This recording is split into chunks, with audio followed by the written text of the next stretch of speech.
የቀድሞው የአሜሪካ ፕሬዝዳንት ባራክ ኦባማ የዋይት ሃውስ ይፋዊ የኢንስታግራም ገጽ በሳይበር ጠላፊዎች መውደቁን ዋይት ሃውስ በሺዎች ቁጥጥር ስር ውሏል የሚል አስደንጋጭ መልእክት መሰራጨቱንና ሜታ ገጹን ለማስመለስ የወሰደው አስቸኳይ እርምጃ ምን ነበር የሚለው መረጃ ካጠናከርንባቸው ግንባር ቀደም ጉዳዮቻችን የሚጠቀስ ሲሆን፣ በሌላ በኩል ኢራን በአንድ ሳምንት ውስጥ ብቻ ከሆርሙዝ ወሽመጥ $500 ሚሊዮን ማግኘቷን ተከትሎ አሜሪካ በተመድ ላይ የሰነዘረችው ጠንከር ያለ ማስጠንቀቂያና የዩክሬን ልዩ ኃይል በሩሲያ እምብርት ላይ የፈጸመው አስገራሚ የሌሊት ጥቃት ፈጣን መረጃዎቻችን በዝርዝር የሚመለከታቸው ጉዳዮች ናቸው።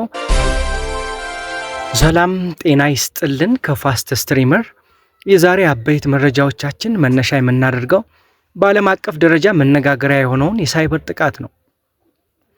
የኦባማ አስተዳደር ይፋዊ የዋይት ሃውስ የኢንስታግራም ገጽ ባልታወቁ የሳይበር ጠላፊዎች ወይም ሃከሮች ቁጥጥር ስር ውሎ አምሽቷል።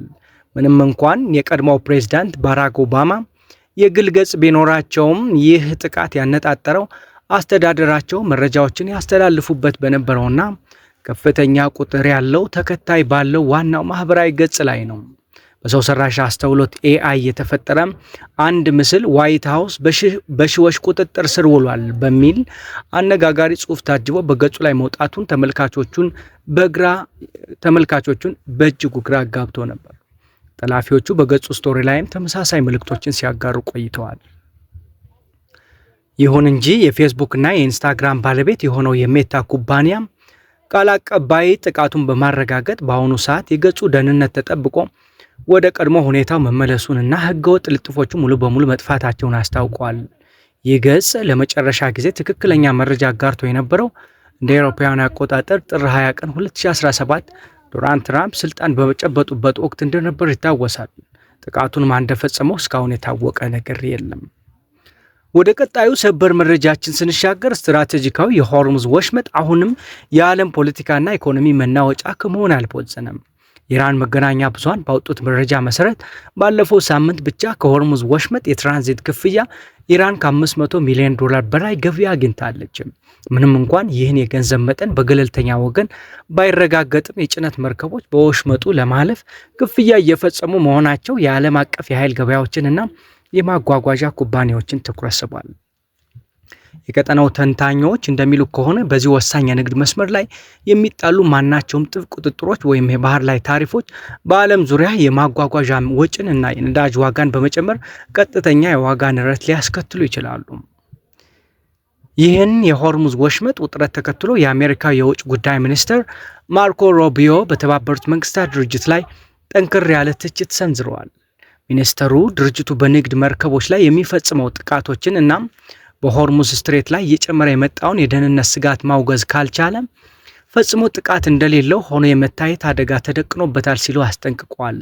ሩቢዮ ዓለም አቀፍ ማህበረሰብ ይህን እጅግ ወሳኝ የባህር ላይ ማጓጓዣ መስመር ለመጠበቅ በአንድነት መቆም ካልቻለ የተመድ ውጤታማነት ጥያቄ ውስጥ እንደሚወድቅ ተከራክሯል። ይሁን እንጂ ተቺዎች አሁን ያለው የጂኦፖለቲካዊ ክፍፍል ተቋማቱ የተቀናጀ ምላሽ እንዳይሰጡ እንቅፋት እየሆነ መረጋገጡ ያስጠነቅቃሉ። በመጨረሻም ወደ ሩሲያና ዩክሬን ጦርነት ስናመራ የዩክሬን ልዩ ኦፕሬሽን ኃይሎች በሩሲያ ሮስቶቭ አብላሳት ማትሮቪዮ ኩርኳጋን በሚገኘው አግሮፖድካት የነዳጅ ማጠራቀሚያ ላይ በሌሊት አስደናቂ ጥቃት መፈጸማቸውን አስታውቀዋል።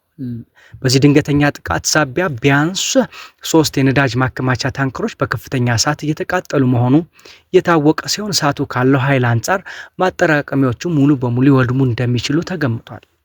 ይህ ጥቃት የዩክሬን የሩሲያ የጦር ግንባር የሎጂስቲክና የነዳጅ አቅርቦት ለማቋረጥ የምታደርገው ጥረትን አሳይቷል። የተከታተላችሁት የፋስት ስትሪመር የዛሬ አበይት መረጃዎችን ነበር።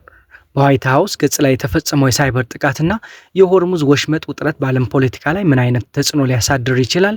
የእናንተን አስተያየት በኮሜንት መስጫው ላይ ያጋሩን። ቪዲዮውን ላይክ እና ሼር በማድረግ ለሌሎች እንዲዳረስ ያድርጉ። ቻናላችን ሰብስክራይብ በማድረግ ሁልጊዜም ፈጣን መረጃዎችን ያገኙ።